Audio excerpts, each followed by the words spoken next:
50장. 요셉이 그의 아버지 얼굴에 굽으려 울며 입맞추고 그 수종되는 의원에게 명하여 아버지의 몸을 향으로 처리하게 하매 의원이 이스라엘에게 그대로 하되 40일이 걸렸으니 향으로 처리하는 데는 이 날수가 걸림이며 애국 사람들은 70일 동안 그를 위하여 곡하였더라. 곡하는 기한이 지남에 요셉이 바로의 궁에 말하여 이르되 내가 너희에게 은혜를 입었으면 원하건대 바로의 귀에 아뢰기를 우리 아버지가 나로 맹세하게 하여 이르되 내가 죽거든 가나안 땅에 내가 파놓은 묘실에 나를 장사하라 하였나니 나로 올라가서 아버지를 장사하게 하소서. 내가 다시 오리이다 하라 하였더니 바로가 이르되 그가 내게 시킨 맹세대로 올라가서 내 아버지를 장사하라. 요셉이 자기 아버지를 장사하러 올라가니 바로의 모든 신하와 바로 궁의 원로들과 애굽 땅의 모든 원로와 요셉의 온 집과 그의 형제들과 그의 아버지의 집이 그와 함께 올라가고 그들의 어린 아이들과 양떼와 소떼만 고센 땅에 남겼으며 병거와 기병이 요셉을 따라 올라가니 그 때가 심히 컸더라. 그들이 요단강 건너편 아닷 타작마당에 이르러 거기서 크게 울고 애통하며 요셉이 아버지를 위하여 7일 동안 애곡하였더니 그 땅 거민 가나안 백성들이 아닷 마당의 애통을 보고 이르되 이는 애굽 사람의 큰 애통이라 하였으므로 그 땅 이름을 아벨 미스라임이라 하였으니 곧 요단강 건너편이더라. 야곱의 아들들이 아버지가 그들에게 명령한 대로 그를 위해 따라 행하여 그를 가나안 땅으로 메어다가 마므랴 막벨라 밭 굴에 장사하였으니 이는 아브라함이 해쪽 속 에브론에게 밭과 함께 사서 매장지를 삼은 곳이더라. 요셉이 아버지를 장사한 후에 자기 형제와 호상꾼과 함께 애굽으로 돌아왔더라. 요셉의 형제들이 그들의 아버지가 죽었음을 보고 말하되 요셉이 혹시 우리를 미워하여 우리가 그에게 행한 모든 악을 다 갚지나 아니할까 하고 요셉에게 말을 전하여 이르되 당신의 아버지가 돌아가시기 전에 명령하여 이르시기를 너희는 이같이 요셉에게 이르라. 내 형들이 내게 악을 행하였을지라도 이제 바라건대 그들의 허물과 죄를 용서하라 하셨나니 당신 아버지의 하나님의 종들인 우리의 죄를 이제 용서하소서 하매 요셉이 그들이 그에게 하는 말을 들을 때 울었더라. 그의 형들이 또 친히 와서 요셉의 앞에 엎드려 이르되 우리는 당신의 종들이니이다. 요셉이 그들에게 이르되 두려워하지 마소서. 내가 하나님을 대신하리이까. 당신들은 나를 해하려 하였으나 하나님은 그것을 선으로 바꾸사 오늘과 같이 많은 백성의 생명을 구원하게 하시려 하셨나니 당신들은 두려워하지 마소서. 내가 당신들과 당신들의 자녀를 기르리이다 하고 그들을 간곡한 말로 위로하였더라. 요셉이 그의 아버지의 가족과 함께 애굽에 거주하여 110세를 살며 에브라임의 자손 3대를 보았으며 므낫세의 아들 마길의 아들들도 요셉의 스라에서 양육되었더라. 요셉이 그의 형제들에게 이르되 나는 죽을 것이나 하나님이 당신들을 돌보시고 당신들을 이 땅에서 인도하여 내사 아브라함과 이삭과 야곱에게 맹세하신 땅에 이르게 하시리라 하고 요셉이 또 이스라엘 자손에게 맹세시켜 이르기를 하나님이 반드시 당신들을 돌보시리니 당신들은 여기서 내 해골을 메고 올라가겠다 하라 하였더라. 요셉이 110세의 죽음에 그들이 그의 몸에 향 재료를 넣고 애굽에서 입관하였더라. 시작이 있으니 끝이 있죠. 창세기 1장 말씀을 우리가 성독했는데 오늘 창세기 마지막 장 말씀을 저와 여러분이 이 새벽에 함께 성독하였습니다. 오늘 이 새벽에도 하나님의 은혜와 축복이 여러분 가운데 가득 흘러 넘치게 되기를 간절히 바랍니다. 절대 긍정, 절대 감사. 한번 따라해 보세요. 절대 긍정, 절대 감사.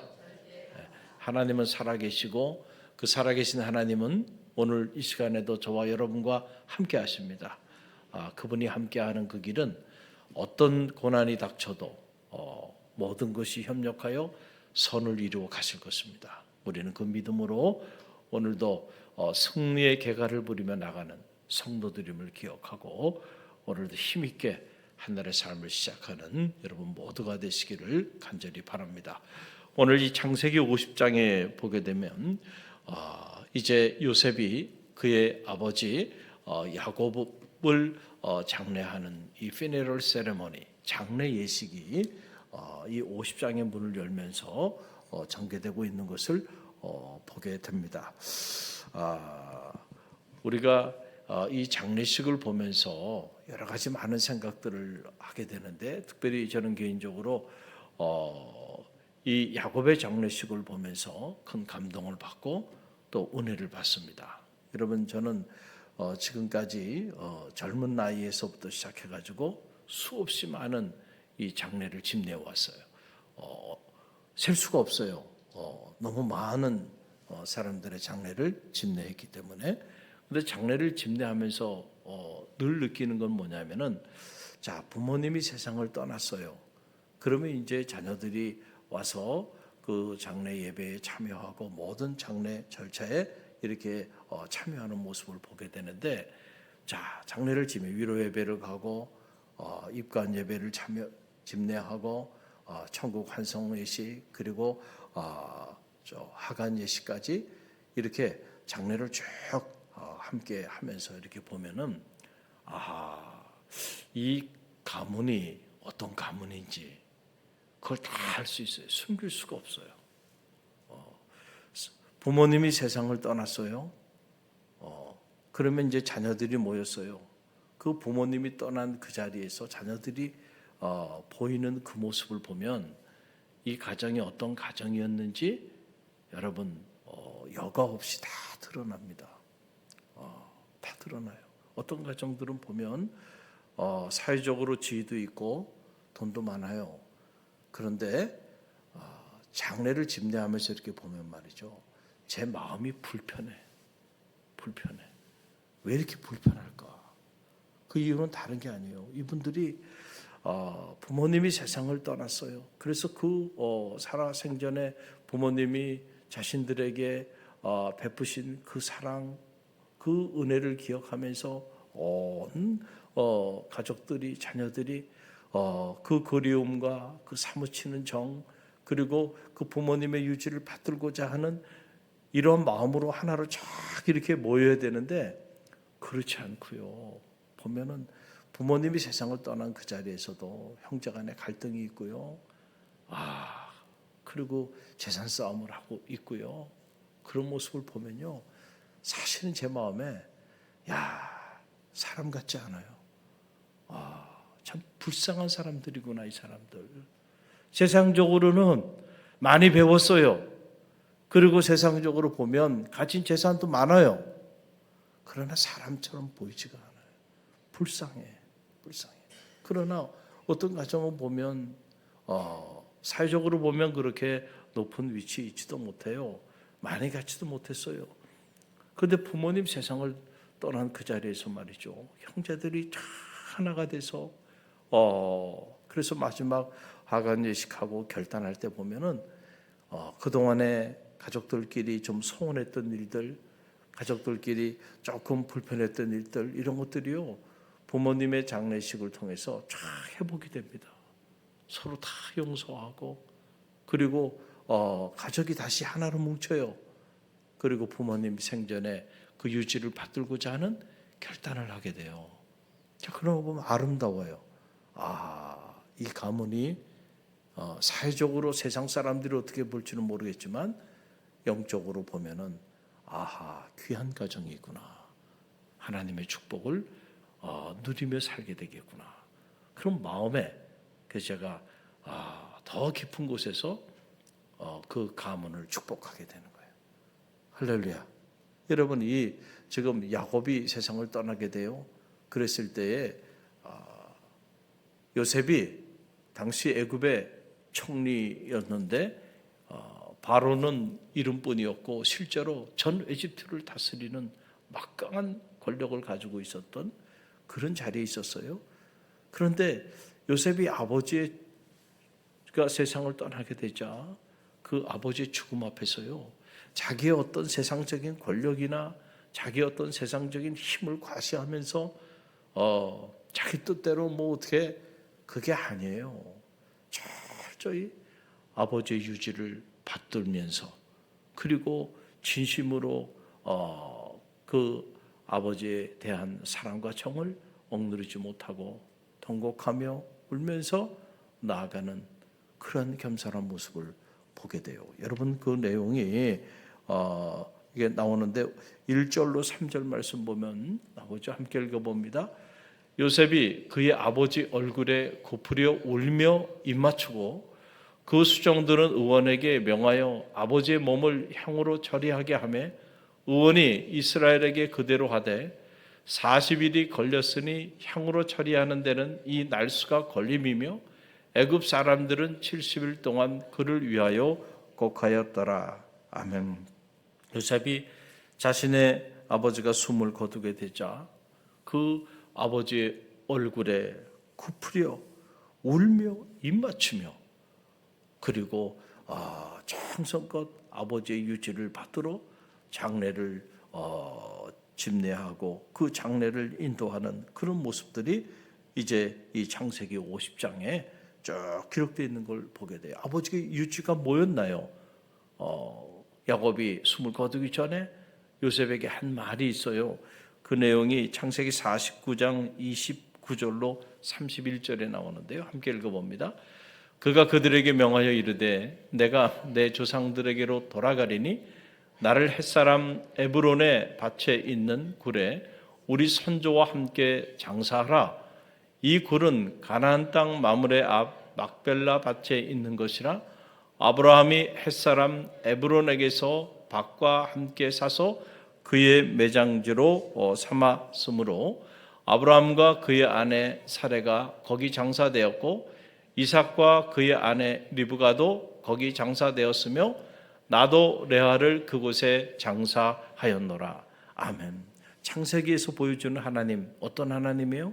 그냥 막연히 무슨 철학적인 하나님, 형이상학적인 하나님, 무슨 신학적인 하나님에 대한 얘기가 아니에요. 하나님이 어떤 분이신가? 하나님이 자기 자신을 드러내 보여주실 때 나는 아브라함의 하나님, 이삭의 하나님, 그리고 이제 그 하나님은 야곱의 하나님이 될 거야. 그래서 자 보세요. 자기 아들 요셉이 이 전 이집트를 다스리는 막강한 권력을 가지고 있습니다. 그러면은 우리가 생각하기에 이제 그의 아버지가 세상을 떠나게 됐어요. 그러면은 그 이집트에 얼마나 좋은 장지가 있겠어요? 그렇죠. 상식적으로 생각하면. 그래서 그곳에서 장사를 지내면 얼마나 더 화려하게 그 장례 예식을 집례할 수 있겠어요? 그런데 아버지 야곱은요, 세상을 떠나기 전에 그의 아들 요셉에게 말하는 거예요. 이런 거죠. 네가 가지고 있는 이 이집트에서의 권력,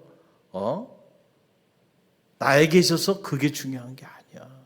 나에게 있어서 중요한 거는 바로 뭐예요? 하나님. 내 조상 아브라함의 하나님, 이삭의 하나님. 아브라함이 묻힌 곳, 이삭이 묻힌 곳, 나도 가나안 땅, 거기 막벨라 굴, 그곳에 나도 거기 묻어 달라는 거예요.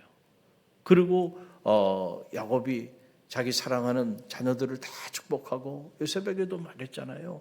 나는 세상을 떠나지만 하나님이 너와 함께 하실 거야. 할렐루야.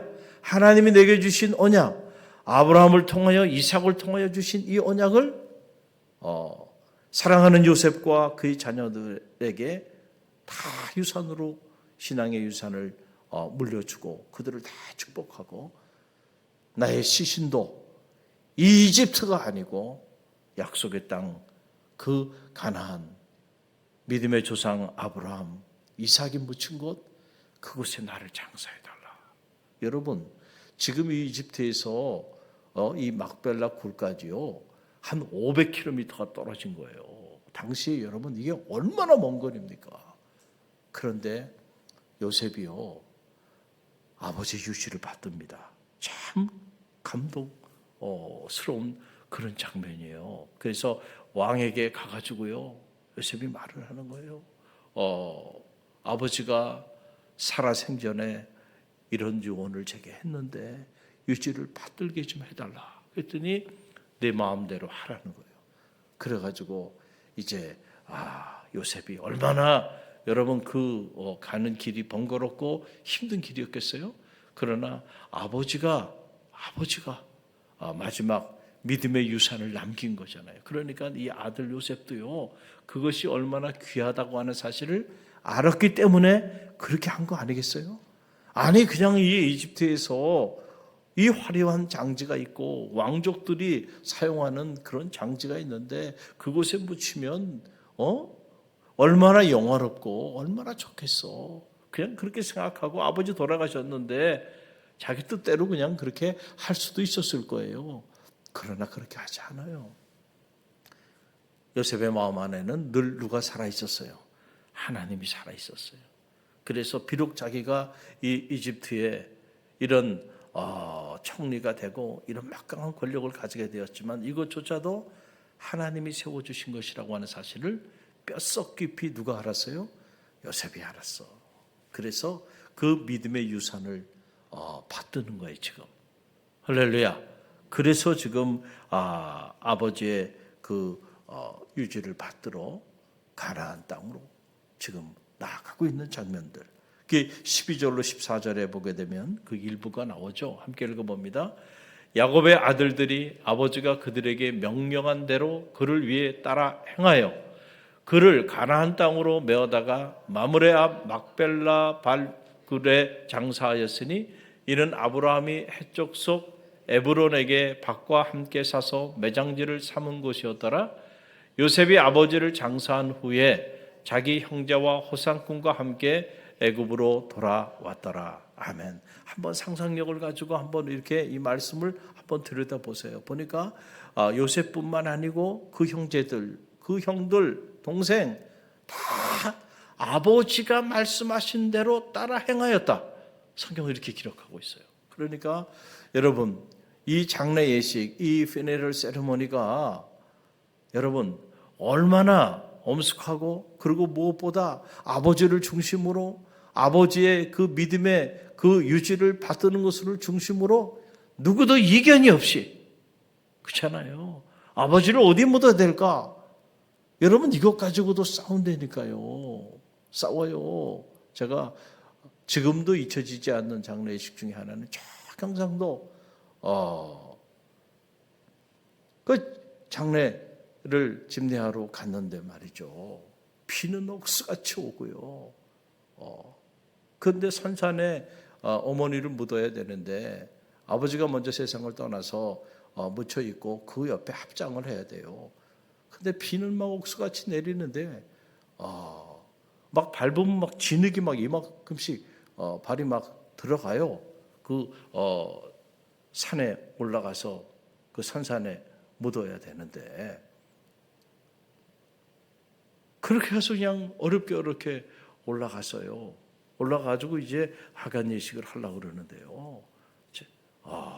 갑자기 그냥 어느 여인이 막 통곡을 하면서 안 된다는 거예요. 그 왜 안 되냐 그래.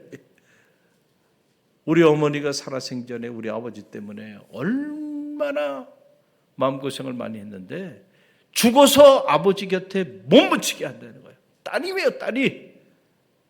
야, 그러면서 막 통곡을 하면서 막 또 우는데요. 어떻게 해야 될까요? 기다려야 합니다. 기다려야 돼. 다 올 때까지 기다려야 돼. 그 전에는 뭐 또 시가 안 됐대요. 그래가지고 기다리라 해서 비는 옥수처럼 오는데 기다리는 거예요. 이제 시가 됐대요. 그래가지고 이제 하간식을 하려고 하니까 이제는 그 딸이 그냥 막 통곡하면서 죽어도 우리 어머니 아버지 옆에 묻히게 하면 안 된다는 겁니다. 그런 모습을 보면서 참 사연이 있구나 이 가정에. 그렇죠? 이 장례식이 그래서 장례식 김장할 때는 그 유가족들의 뜻을 받드는 거예요. 유가족들이 해달라는 대로 해야 돼요.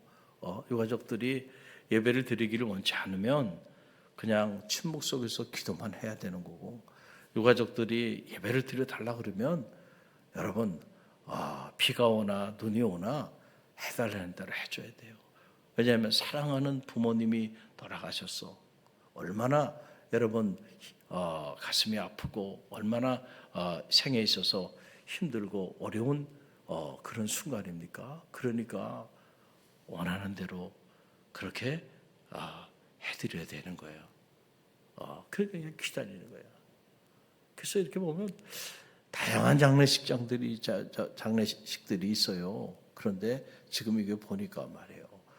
온 형제들이 그 먼 500km나 떨어진 가나안 땅까지 여러분 지금 시신을 모시고 하간식을 하기 위해서 그걸 지금 가고 있는 거예요.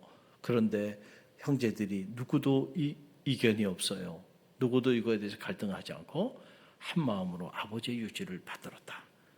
그리고 다시 장례식을 잘 치르고 애굽으로 돌아오는 이런 장면이 오늘 성경에 기록되어 있는 것을 보게 돼요. 참 이걸 보면서 요셉이라고 하는 인물이 참 귀한 인물이었구나. 여러분 우리가 신앙생활 하면서 부모가 남긴 믿음의 유산들이 있죠. 믿음의 유산들이 있어요. 그런데 그 믿음의 유산을 우리가 어떻게 잘 받들고 있는지를 한번 들여다볼 필요가 있어요. 요셉은 자기 아버지의 그 믿음의 유산을 아버지 세상을 떠난 이후에도 이렇게 정성껏 그 유지를 받드는 모습을 보면서 정말 요셉은 효자였구나. 할렐루야. 그냥 인간적으로 아버지에게 잘한 사람이 아니고 믿음의 효자였어요. 그러니까 하나님이 이런 아들, 이런 요셉을 축복하셔서 하나님께서 그로 하여금 역사의 무대에 세워주시고 많은 생명을 살리는 축복의 통로로 마지막 하나님 부르시는 날까지 아무런 흠이 없이 그 역사의 무대에서 유효기간 길게 정교하게 쓰임받는 하나님의 사람으로 요셉을 축복해 준 거예요. 내 부모를 공경하라. 이것이 약속이 있는 첫 계명이라 그랬어요. 부모를 믿음 안에서 이렇게 공경하며 그렇게 살았던 인물이 누구냐면 요셉이에요. 할렐루야. 오늘 우리가 이런 모습을 보면서 오늘 우리는 우리 믿음의 부모에게 또 부모님이 남긴 그 믿음의 유지를 우리는 어떻게 잘 받들고 살아가고 있는지 우리 자신 한번 점검해보고 또 무엇보다 또 우리가 믿음의 부모로서 우리는 우리 자녀들에게 요셉 같은 그런 믿음의 유지를 남기고 또 믿음의 유지를 받드는 그런 자녀들을 잘 양육하는 그런 믿음의 부모들이 되길 주님의 이름으로 간절히 축원드립니다.